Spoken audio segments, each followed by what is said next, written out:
Hi guys. So welcome to the live stream for 5 steps to crack IPMAT Indore 2025. So obviously we're going to talk only about IPMAT Indore and not other exams for this particular session. Okay. So we quickly start. What you have to understand is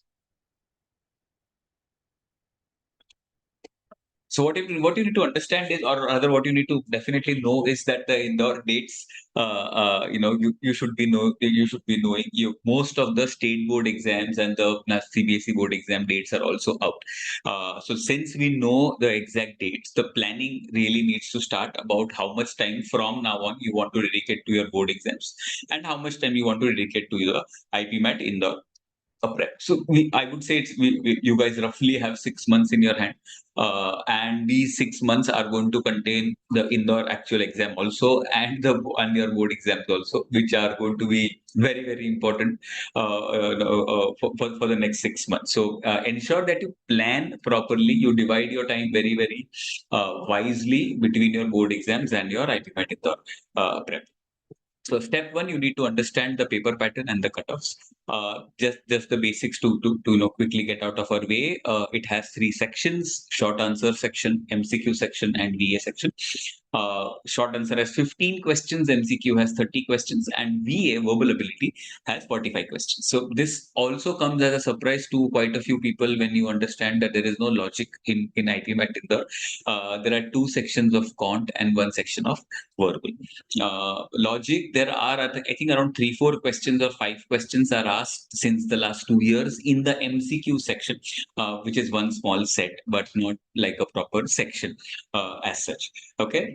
So 3 sections, each section 40 minutes, which means you have sectional time limit also. And therefore, obviously, the overall paper is 120 minutes. What you need to also know and be very thorough about is the sectional cutoffs. IPMAT Indore does not have an overall cutoff.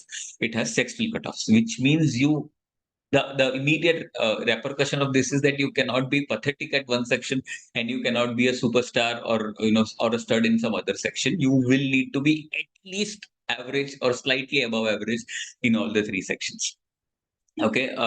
You may definitely then leverage your strength, but you cannot afford to be bad or pathetic in one of the sections.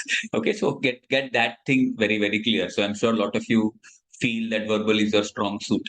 But you can't be bad at quant. A lot of you feel quant is your strong suit. You need to be at least average at verbal so as to not miss the sectional cutoffs.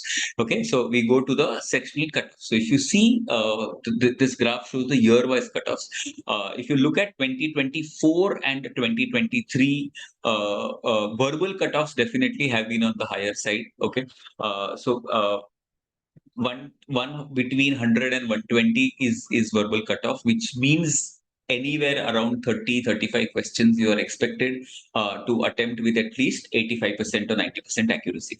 Okay, if you look at the MCQ section cutoff, the 24 MCQ section was difficult and hence the cutoff went a little low vis-a-vis 23. 23 was slightly difficult vis-a-vis 22. So if you see, MCQ cutoffs have been reducing over the years.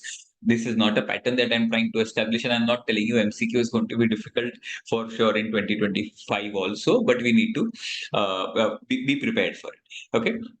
Short answer, if you see, short answer 2023 was very difficult, and hence the cutoff was less. Short answer in 2023 was only 12 marks, and in 2024 that went up to 24.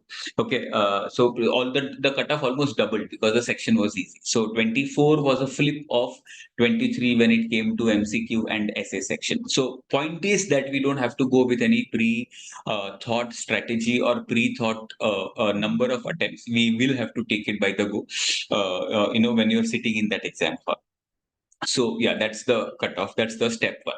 Now we are going to discuss about each of the quant and verbal sections prep plan that you need to undertake to ensure that we not only clear the cutoff, but we clear cutoff by a decent margin. Okay. So quant, you will find that there is a mix of easy, moderate, and advanced or rather difficult level questions. Few will be easy, few will be very difficult. Most of them are going to be moderate. Okay. What you need to understand is if I take you back to the cutoff slide, in essay section, if you see the cutoffs, if of the essay section, if you see the blue bar, it has been hovering around 20, which means max to max you need to attempt 5, 6, 7 questions or 8 questions. Okay, out of 15 questions, which means the game for you when you talk about essay section is not about 40 minutes and 15 questions to be attempted, but 40 minutes and maybe 10 questions to be attempted, even with 80-85% accuracy. That's a very good number. So what you need to understand is you need to clearly pick up, not miss any easy questions and not get stuck in any difficult level questions. So question selection is going to be the sole deciding criteria whether you will clear the essay and the FCQ cutoff or not. Okay. Next point, the most of the questions that are asked in IPMAT Indore are multi-concept applications. They are not very straightforward. So you generally you won't find a question like radius of a circle is 10, find the area, or radius of a circle is 10, find the circumference, or something like that. It's not going to be very straightforward where one data is given and you directly apply a formula and get your answer. It's not going to be that. It will always involve multiple concepts to be applied in a single question, and hence your understanding of every concept that you learn needs to be really deep. Okay, just a scratch on the surface is not going to be enough. You need to understand the concepts in depth. Only then you will be able to do well at Indore. So that you need to be very sure. The best way, or the best way to maybe acquaint yourself is to go through past year papers. Now, so when you're going through past year papers, this is what you should try. You should try create an art or develop an art of identifying the concepts used in the question. So forget solving the question. When you read a question, the first thing, or rather the only thing that you do for now, is just understand if you are, if you are able to find out what concept is used, or rather what all concepts are used. By reading a question, can you figure out that I will have to do maybe successive percentage, then I will have to apply some profit and loss concept, and then maybe I'll have to do allegation. Are you able to visualize that or not is what you need to test, because these concepts, that these questions will have multiple concepts. Okay. Almost always, there are 30 to 40% lengthy or difficult questions. Mind you, both of them are different. Some questions may seem easy to do because you will know how to do it, but they may be really lengthy. Now, depending upon the paper or the difficulty level of the paper, if you think that you have a lot of time and you found some lengthy question, you definitely should do it if you're sure of getting marks. Okay, but if you think the paper is easy, people are going to attempt a lot of questions, then obviously you should attempt the easier or the shorter questions first and keep the lengthy question for later.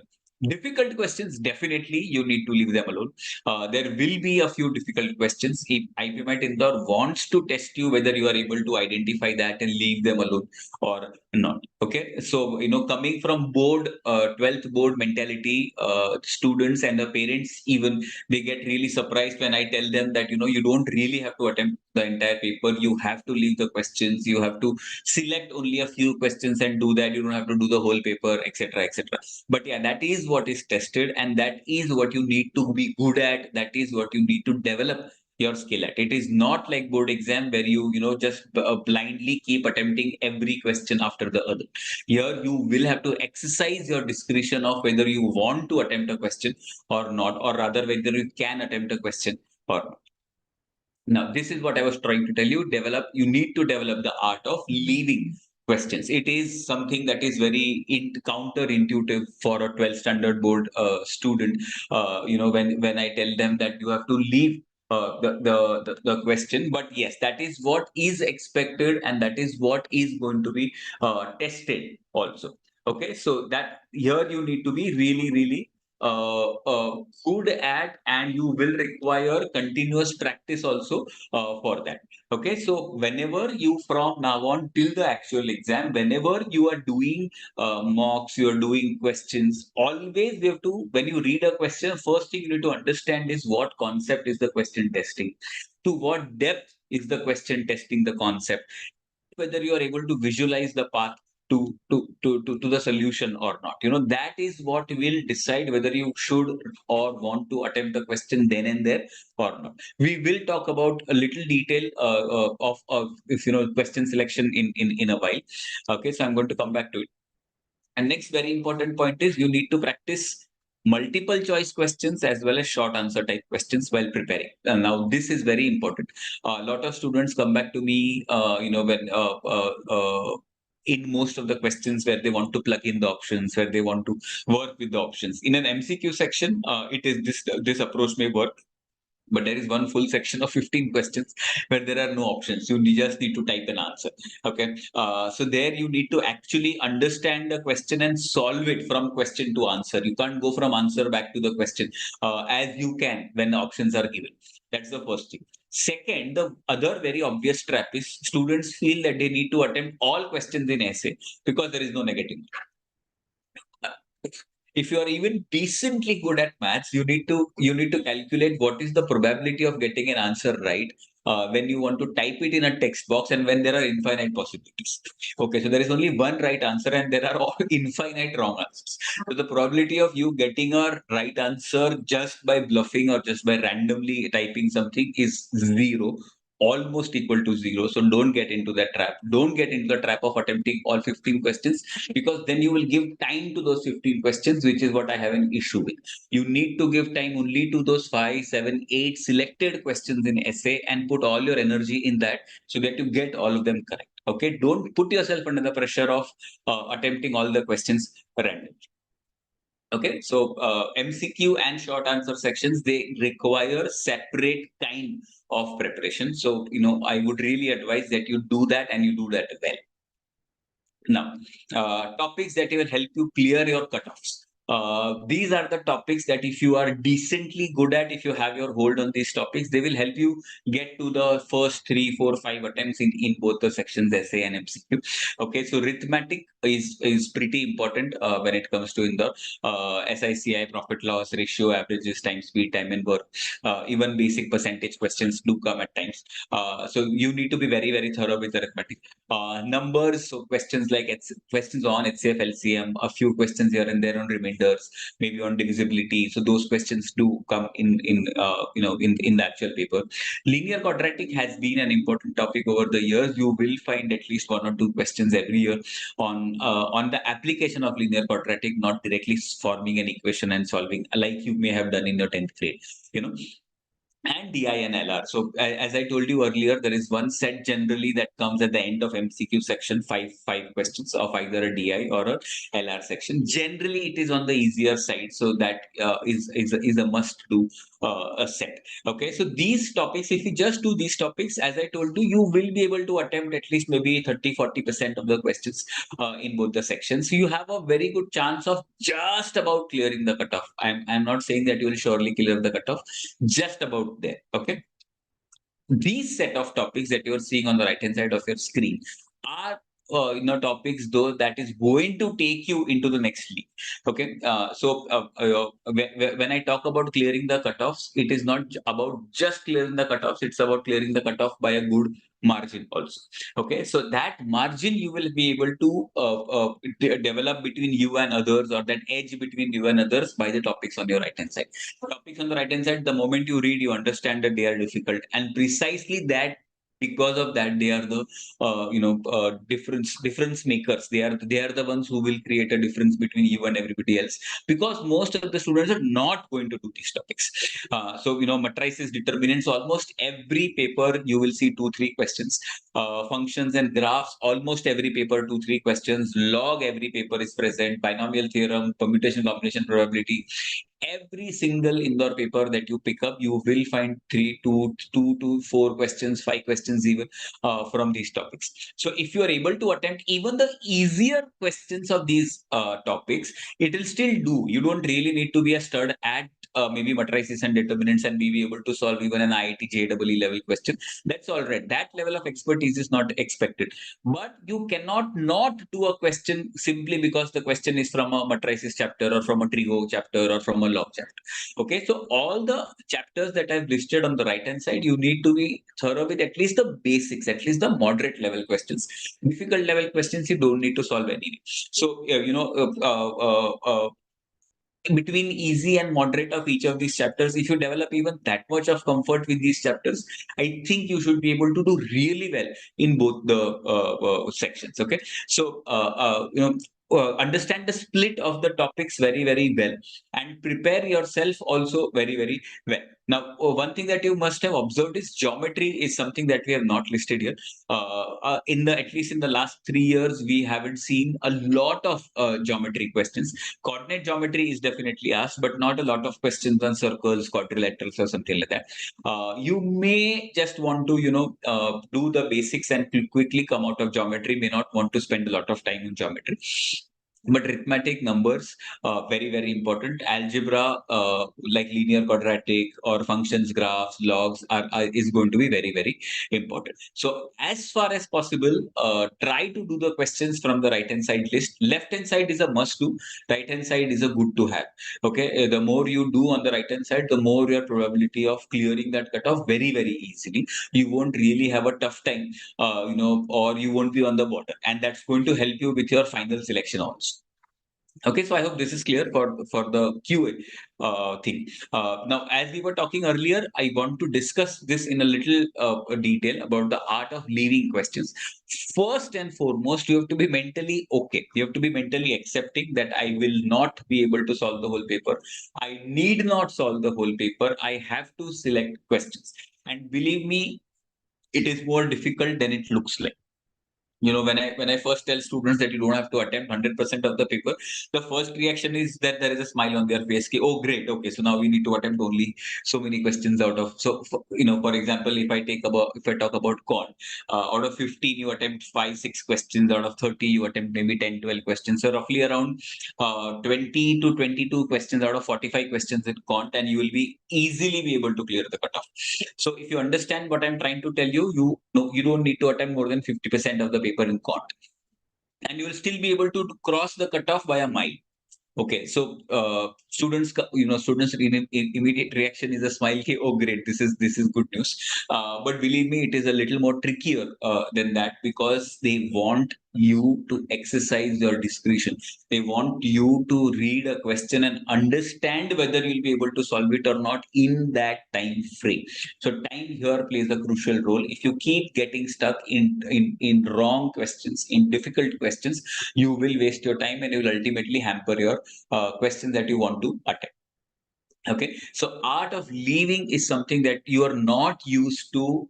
You are being trained exactly the other way when it comes to your board exams, but that part of unlearning has to happen from your side, and new learning needs to take place, where you judge a question just by reading it whether or not should I solve it. So that is some skill that you don't have, and you need to create, and hence you need to practice a lot, and you will only be able to practice when you take more books. Okay, so this skill of which questions should I attempt or which questions should I skip to maximize the score, we have put it in very easy terms as ABC, but obviously it is a lot easier said than done. The approach is only as simple as ABC. It is abhi karo, baad mein karo, and chhod. Okay, so whenever you read a question, you mentally put the question in three different buckets, whether the bucket can be A, B, or C. A obviously is the moment you read a question, you see that's the easiest possible question. You know the entire question, you've understood, you know the concept, you are able to even visualize the path to the solution, that first I will find this, then I will do this, and then I will get the answer. So if such kind of questions are your category A or bucket A questions, the moment you read the question, then and there you solve it, mark it, go ahead. Okay. Other extreme can be you have no idea what the question is. Worst, you have no idea to what chapter does the question belong to.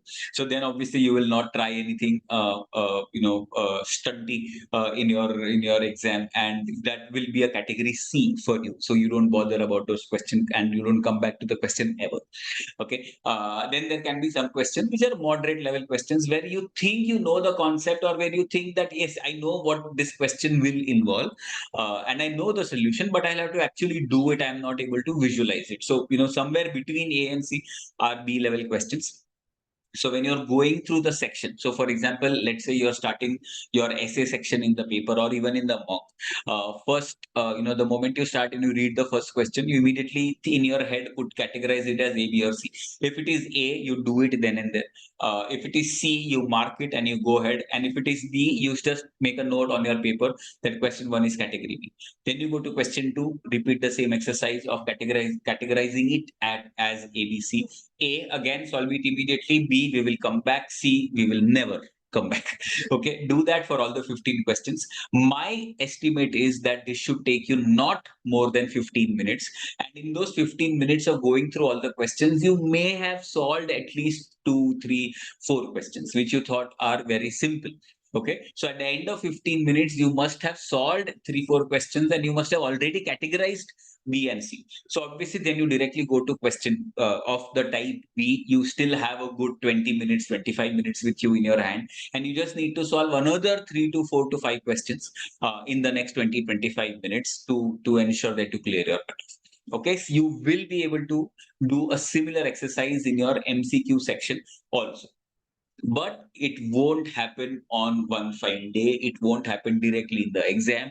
You will have to practice it enough and more number of times when you write your mocks. And hence you need to write enough and more mocks. Okay. Without mocks, there is nothing that you will be able to crack worthwhile in any of the exams. Forget IPMAT Indore. Okay. Other exams also, they have a challenge of their own, like IPMAT Rohtak or JIPMAT or even NPAT or even SET for that matter. They all have their own challenges. They all need their own particular specific test taking skills, and that you will be able to develop only when you write mocks of those particular exams. Okay, so writing mocks is not an option. Is not an option. That is something that you have to must do. Okay. Now we go to the VA prep plan. So prep plan for VA, definitely must do topics are grammar, phrasal verbs, very very important. Phrasal verbs and idioms have somehow been the favorite topics for the examiners. Vocab, RC, para jumbles, para completion are the usual. You can't really have a verbal ability section without RC or without vocab. So that definitely is going to help your cause. If you remember the first slide of cutoffs, we saw that almost all the years verbal cutoff has been 110 plus. Okay, which means out of 45 questions, 25, 30, 35 questions are the bare minimum questions that you must attempt. And most of the people are able to attempt and score that much only because of that is the cutoff in that range. Okay, so questions generally will be slightly on the easier level.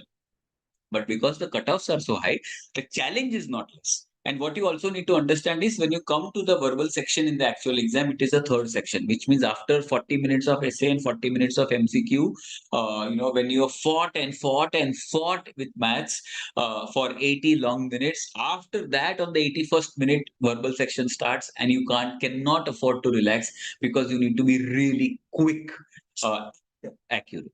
Okay, so a verbal section does also have its own challenges.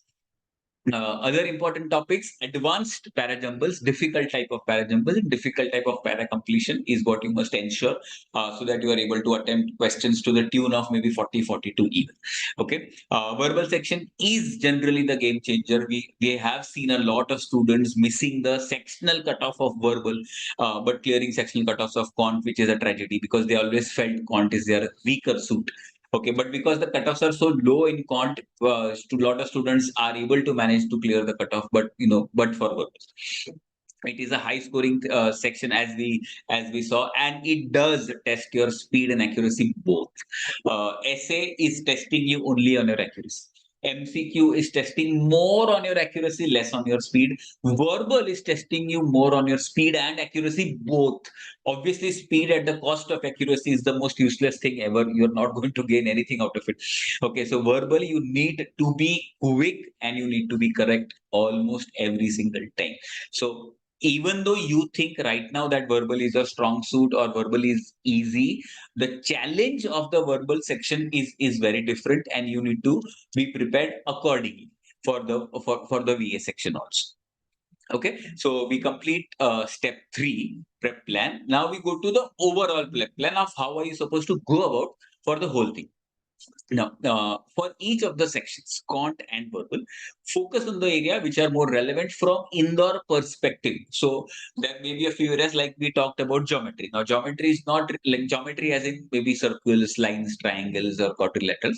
Not tested a lot in these exams from the last 2 3 years. So you may not want to spend a lot of energy, in that particular chapter or that particular section. Similarly, there will be a few kind of questions of grammar which are not asked in Indore. You may not want to do the entire grammar. You may want to do things that are very, very relevant from the past papers perspective.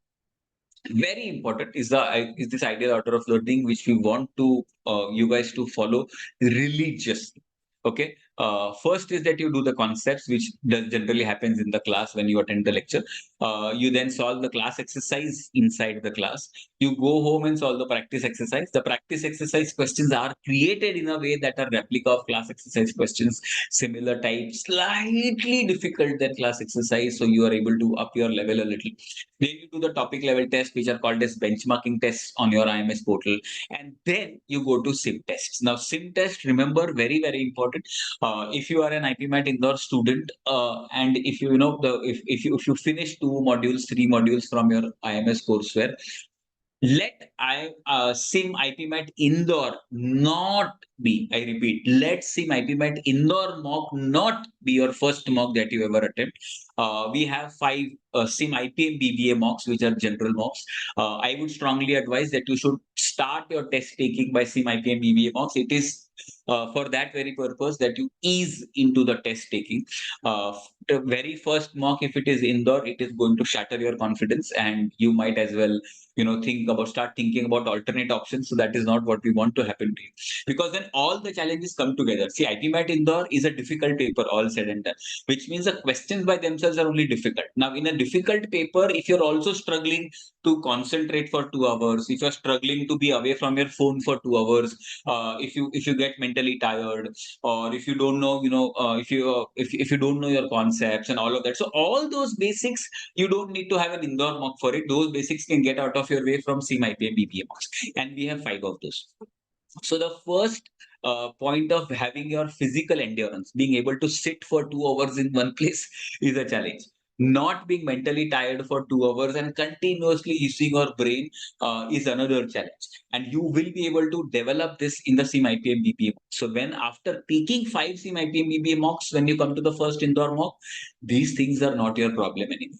So then there is only one problem to tackle, which is the difficulty level of Indore. And then you'll be able to do a good job at the IPM Indore mock. So again, I'm telling you, SIM IPM Indore, SIM IPMAT Indore cannot, should not be your first mock ever at IMS. Okay, it has to be the first SIM IPM BB mocks. At least 3 to 4 mocks you should take of SIM IPM BB.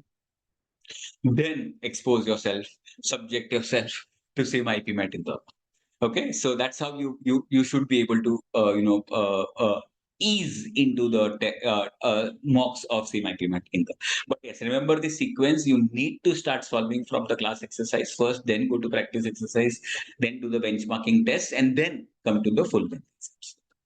Yeah. As another point that we have already discussed, you need to solve past year IPMAT Indore papers. They will give you an idea about uh, uh, the kind of questions. Obviously, there are kind of questions that come in the exam. I'm sure you're going to, once you look at 2 3 past year papers, you will come out with very mixed feelings. You will be positively surprised seeing a lot of questions that, oh, these kind of questions are also asked, then I'm going to definitely be able to solve. And you will be like really dejected, tearing your hair apart, that what is this question, I'm not even able to make head and tail out of the question. So both extremes will be there when you see past year in the papers. But remember our original premise, art of leaving. You don't have to do all the questions. So the questions that you find innately difficult, you need to leave them alone. Questions that you find easy, you only need to do those questions. So more important in Indore than knowing very, very difficult questions is developing the art of leaving those questions, so that you are able to focus on other doable, moderate, or easy level questions. So this is what I would want you to gain when you see the past year Indore papers. Okay. Next, obviously, is that you need to, as I told you before, also you need to take as many indoor tests as possible. Very, very important. For a 2 hour indoor test, spend at least another 2 to 3 hours analyzing the test. Now, how do you analyze? We talked about ABC. When you sit and analyze the test, you obviously will go through all the solutions. Once you go through the video solutions of all the indoor mocks, you need to test yourself whether the solution said the question was easy and you found to be difficult. Solution said the question was difficult, you found to be easy. So basically, is the categorization of ABC accurate or not? Is the first thing that you need to understand about yourself when you're analyzing. Second, you need to understand that are you spending time in wrong questions, or are you taking too long to decide whether the question is A, B, or C? Third, you need to, once you in the actual mock, when you do categorization of ABC, after the mock, you need to ask yourself, did I find enough A's or not? Or were there more C's? If there are less A's and more C's, it means there is a lot of concepts that you don't know. And because of that, the questions are in C category. And there are very few concepts that you know. So if that is the case, you need to focus on creating conceptual clarity, on solving more and more chapters, covering more breadth in terms of solving chapters, so that you are able to convert more C's into B's and B's into B's. If at the end of the mock you realize that you've earned a lot of negative marking, which means you are going wrong with your question selection. You think the question is easy and therefore you attempt, it turns out to be wrong. So, which means in a way you don't know what you don't. You feel like you know profit loss and you do that and you mark an option, but the option is incorrect. So then you again need to focus on where you're going wrong in reading the question. That is also very, very important. Generally, as a line of improvement, you should focus on having more A's than B's, having more B's than C's. So from now on, even till the exam, we have the next 3, 4, 5 months that you're going to prepare for. We should try and convert as many C's into B's and as many B's into A's. Okay, so that is something very important. And hence, I'm telling you, analyzing the test is very important. If you write mock after mock after mock without analyzing, remember that there is no improvement happening in you as a person from mock 1 to mock 2.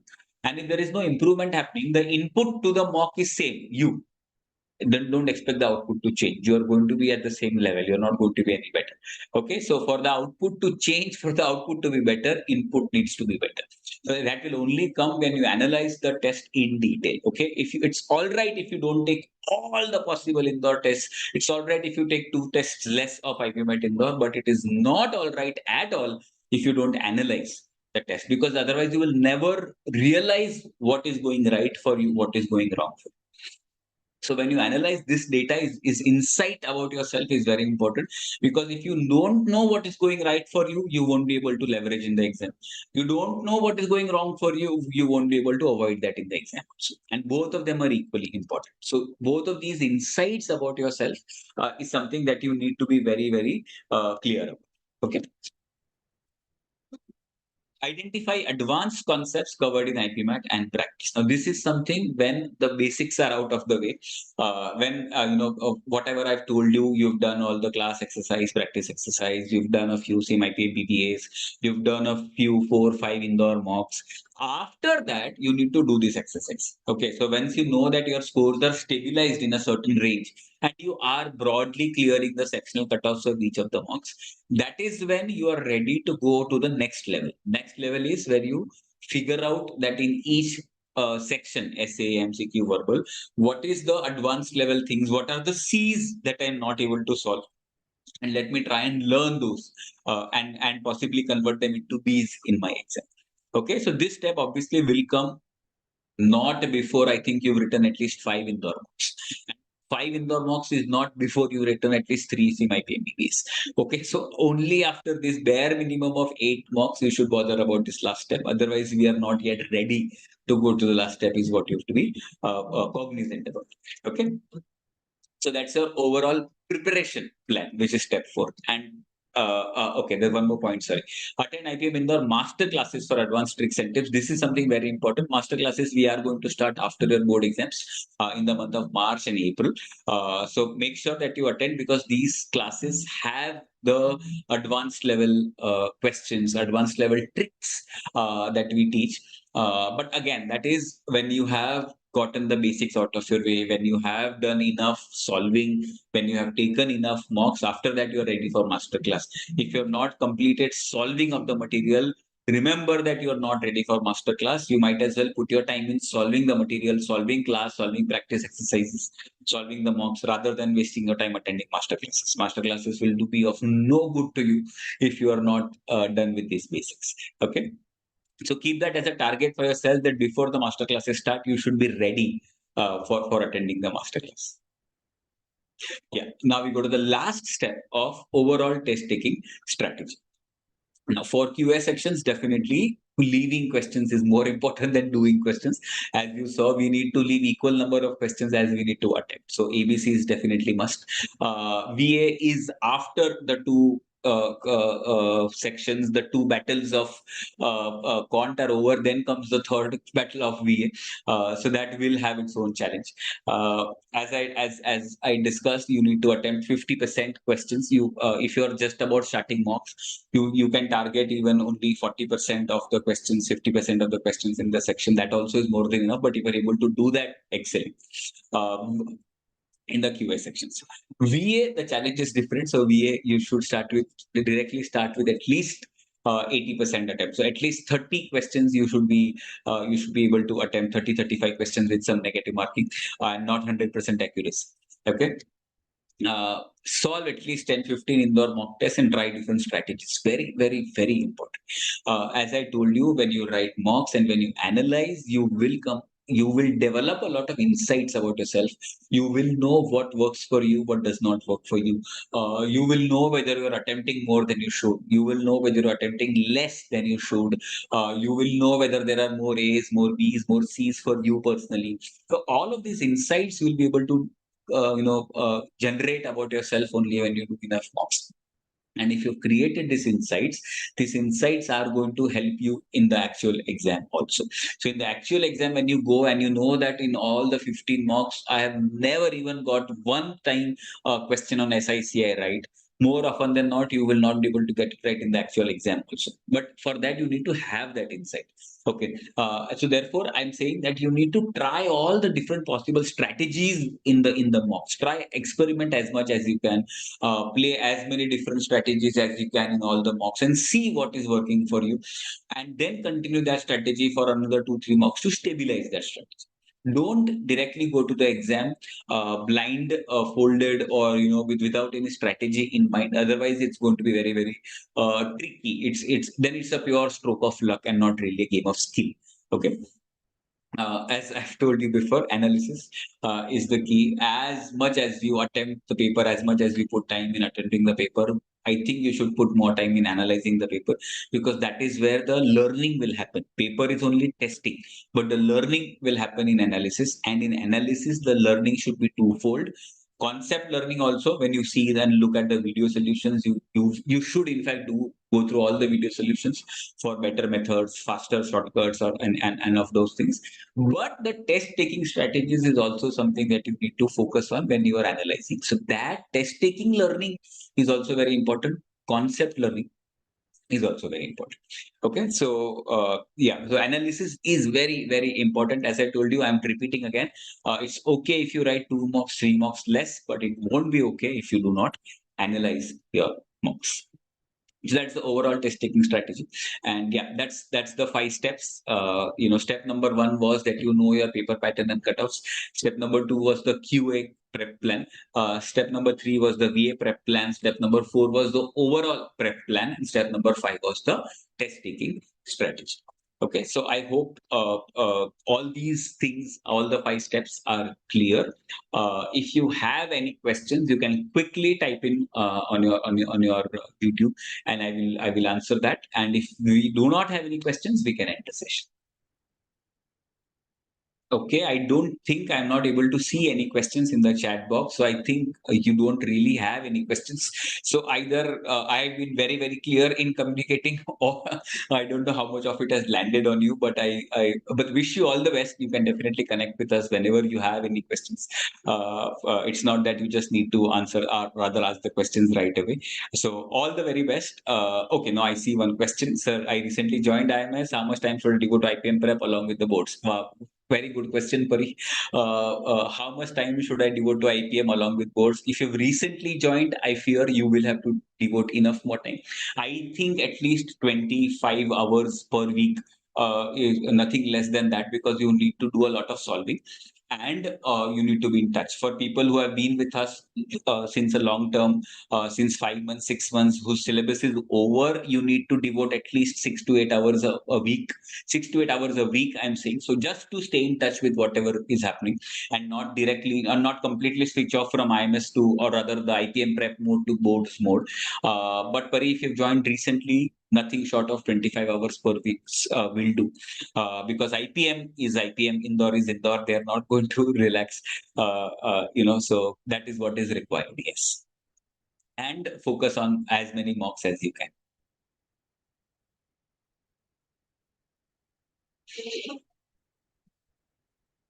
Yes, guys. Any more questions? Quickly put into the chat box.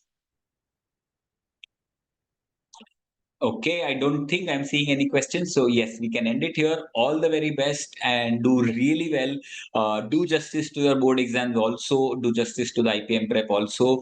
Remember, how much ever busy you are, how much ever tied up you are, Indore paper is not going to be easier than what it is supposed to be. Indore will demand that level of rigor, that level of prep. Indore will demand that level of sacrifice from you. But believe me, it is going to be much, much more worth it when you do that and when you crack the exam. Yeah. So all the best and do well. Thank you.